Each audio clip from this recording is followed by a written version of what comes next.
How's it going, everybody? It's Pilot Flame, and we are back with another preseason FPL video, and we're continuing our Team Watch series. And up next is newly promoted Norwich.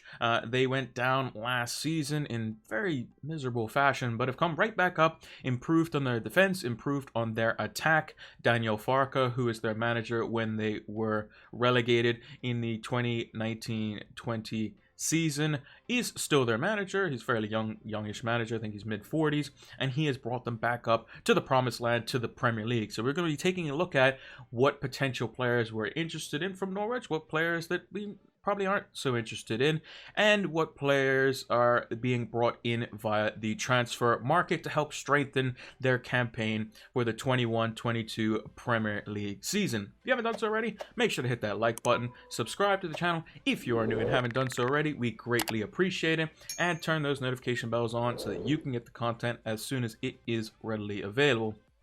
Also, make sure to give us a follow over on Twitter, and at the same time, you could join our Flames Recruits League that is in the Twitter bio, so you can keep up to date for any and all FPL news that we retweet over there. We're doing a lot of transfer retweets and stuff like that, so to keep you guys in the know, as well as give us a follow over on Twitch so that you can see when we go live for our preview and deadline streams for next season over on Twitch. Those will be starting a week on Monday. The season's coming very, very fast. It's only right around the corner, and in a few days' time, once we finished all the team watches on the weekend, I'll be doing a drafts video. And then next thing you know, it's preview, captaincy video, and all the normal stuff that we normally have for game week 1.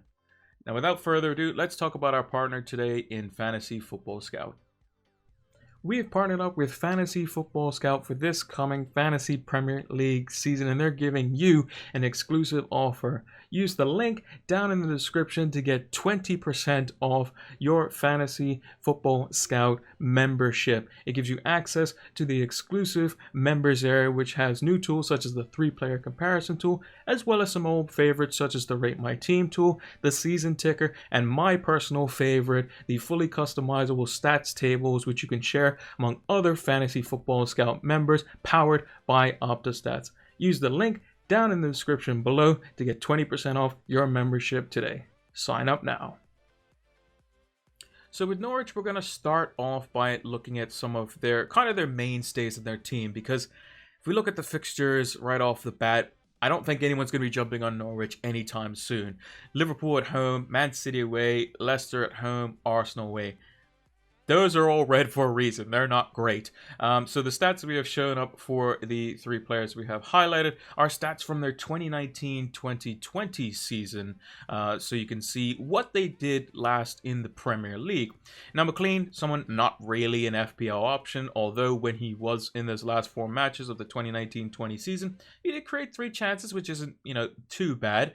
If he starts to get forward and starts to get involved in the box and taking shots, 5 million could be something we look at, but typically plays more of a deeper lying role in a double pivot. The last time they were up in the Premier League in a 4-2-3-1 system, and I think they've kind of kept that system from what I've seen and reports from Norwich when they were in the Championship. Cantwell was somebody who was in our team. He was 4.5 million, is now 5.5 million. Obviously, FPL made sure that we weren't getting too much of a bargain there. We know that he's going to be playing kind of maybe like an attacking midfield role, maybe on the left-hand side, maybe the right-hand side. But again, he was kind of their main creator, not really going well for their last 4 matches, as they'd already been relegated at that point.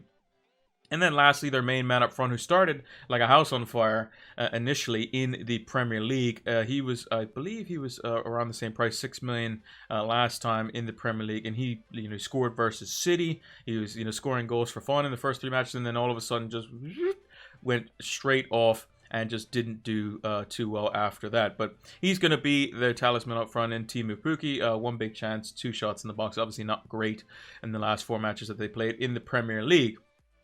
And if we look at the season and last 4 matches stats, 43 big chances, that's just not very much at all.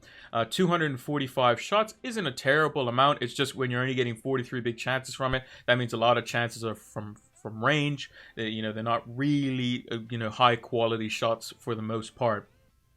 And non-penalty XG, 35.06, that's probably not going to cut it if you want to stay out of relegation.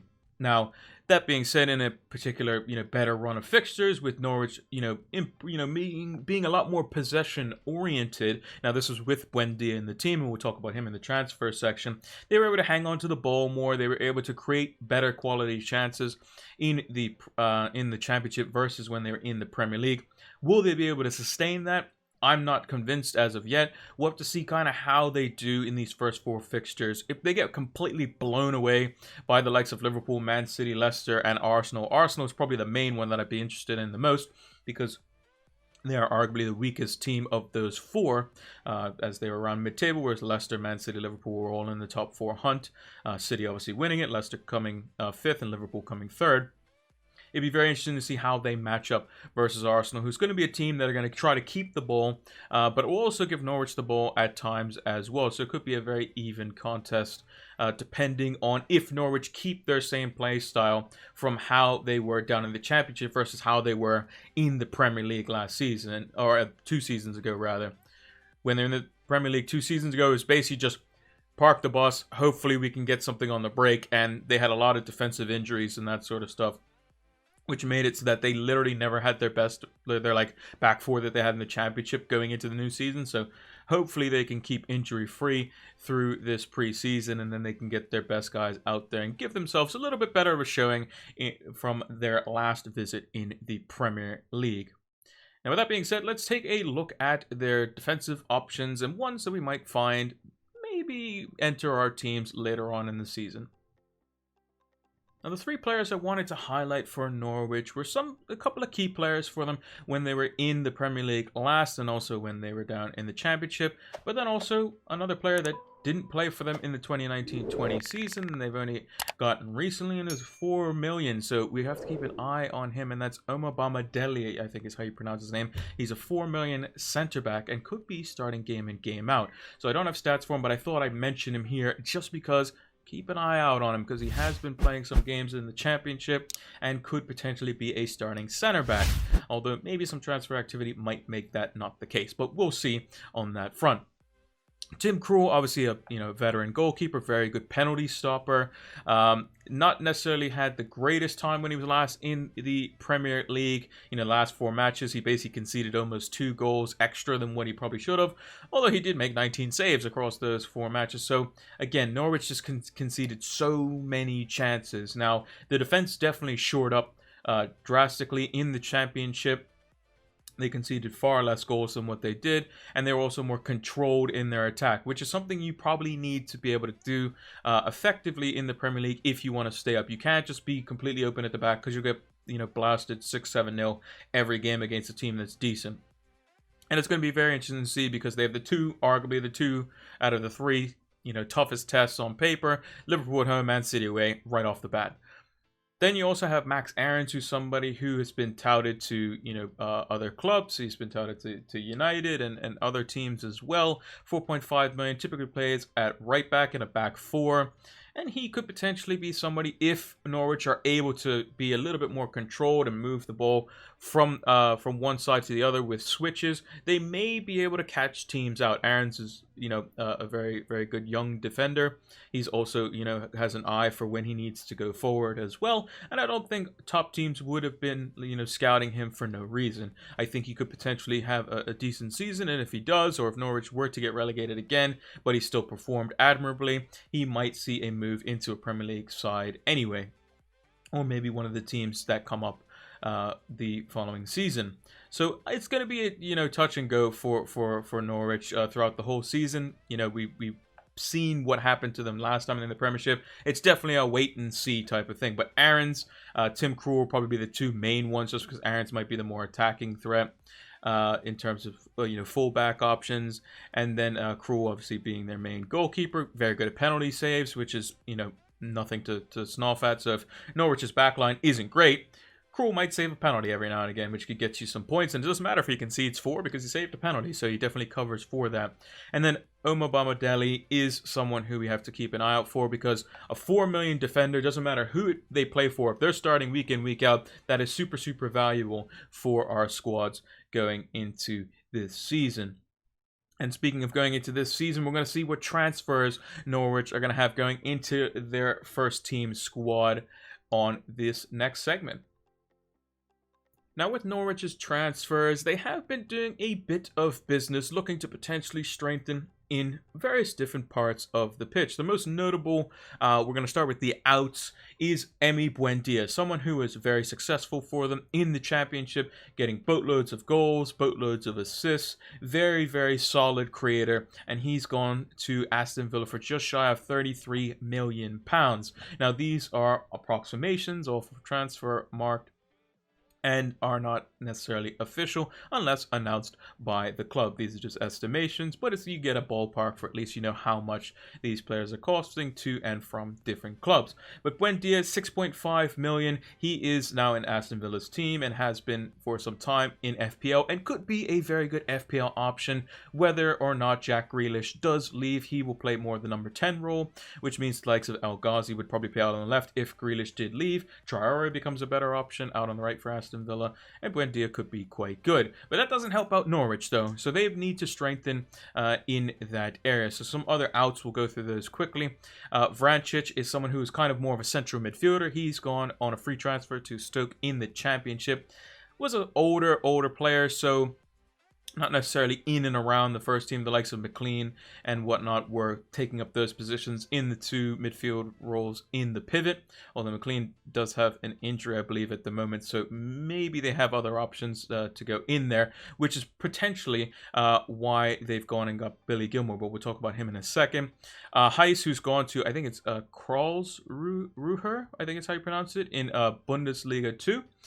He's gone on a free transfer as well. He's a left back. They have a couple of left backs already in their ranks in their first team, so they have coverage there. Typically, you only need two fullbacks on one side, although Gareth Southgate thought 4 was good because they were great footballers, but they're much more versatile. We're talking about Norwich, not the England squad.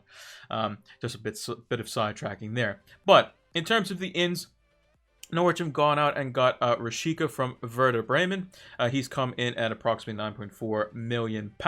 He is mainly a right-sided winger in a front three. He can also play out on the left and also is like a second striker if you want to play him in like just in behind, like a shadow striker. Similar to how Dele Alli used to play for Spurs when he was in behind Kane. Similarly to how often Paul Scholes could play for Manchester United when he was behind one of the main strikers as well. But he's going to be probably used more as a right-sided attacker, and at 5.5 million could be quite good. Now, this potentially puts Cantwell and the like in threat in that position. Cantwell was playing often on the left or in the central position, so maybe it's an accompaniment with him if they go out. And I believe they're also touting another young Greek left-sided attacker. I can't pronounce his name, but he's 19. And if he comes in, he may be taking Cantwell's position, and then Cantwell may be going in the number 10 role to replace Buendia's position. So that might be what they initially go for when setting out their lineup. Gibson is another player that they brought in from Burnley. He's approximately £8 million. He's you know, in kind of getting to his prime years. He's 28, going on 29, I believe, from Burnley. And obviously, Burnley center backs, usually they know what they're doing there, so that could be quite a good investment. And maybe he takes up Omar Bamadeli's position and then becomes, you know, the 4 million dream is kind of a thing of the past. But we'll have to wait and see whether he's a starter or just as cover. And then lastly, probably their best piece of business overall was Billy Gilmore, who they've received on loan from Chelsea. He's 4.5 million, so he's going to be 4.5 million bench fodder. Will probably play in the double pivot, maybe as a long-term, you know, kind of hole fill for McLean, who is still unknown as to how long his injury could potentially be. I see it marked in transfer mark, but I don't see it in FPL. So whether there's actually an injury there or not, we'll wait and see on that one. But it could be Gilmore and McLean in that double pivot, which would be quite solid, I think. McLean, who's obviously, you know, been around the system for quite some time at Norwich, and Gilmore as an up and coming central midfielder that performed very well in the Euros as well, and is highly touted as one of Chelsea's best midfield prospects. So that could be something to watch out for as well. And you know, Gilmore is probably going to play week in, week out when coming from such a highly established club, and has proven that he can be quite good. He just needs, you know, minutes, game in, game out, getting those consistent minutes, and then maybe he goes and ultimately takes the mantle over N'Golo Kante, as he's, you know, I think he's going 31 this year coming. So, you know, maybe in a couple years' time, and N'Golo Kante's 32, 33, starts to lose some of that pace, then maybe Gilmore steps in when he's, you know, reaching towards his mid-20s. So, very good loan spell for him, very good piece of business for Norwich. So, hopefully that allows them to keep their defensive stability as well. So, let me know what you guys think on Norwich's transfers. I think they're doing quite well. I still would like to see potentially something as a bit more of another option for creativity, and allow Pukki to get a bit more chances. Something that with quicker progression potentially, because Cantwell can do that role, but if it's just him, then maybe there's a bit of a problem there. But maybe they train Billy Gilmore to be a little more of a playmaker from deep and get the ball quickly up the pitch, which is ideally what you would like from one of your players in the double pivot. But let me know what you think down in the comments below. And yep, that's the Norwich transfers thus far in this off-season. And that is going to do it for today's edition of Team Watch for Norwich City. If you haven't done so already and you are enjoying these videos, make sure to hit that like button, subscribe to the channel if you are new and haven't done so already. We greatly appreciate it, and it greatly helps out the channel. And turn those notification bells on so that you can get the content as soon as it is readily available. Drop us a follow over on Twitter so that you can keep up to date with all FPL transfer news. I've been retweeting over there, and you could join our league at the same time, Flames Recruits League. The winner will be shouted out at the end of the season and will be in the description for eternity, I guess, as long as the description can hold that many characters. But we already have Dinko Bracanov, who is in the description already from our inaugural season winner as well. Make sure to give us a follow over on Twitch if you want to join us live for our preview and deadline streams. Those will be starting back up a week on Monday for the few days leading up to game week 1's deadline. And lastly, take advantage of the offer down below in the description from Fantasy Football Scout. You get 20% off your Fantasy Football Scout membership. I use it all the time. It's a brilliant piece of information that allows you to do a multitude of things. Create stats tables, look at various different articles, also compare different players, look at the season ticker. There's so many different things to help elevate your fantasy Premier League game. Thank you all for watching, and until the next one, take care.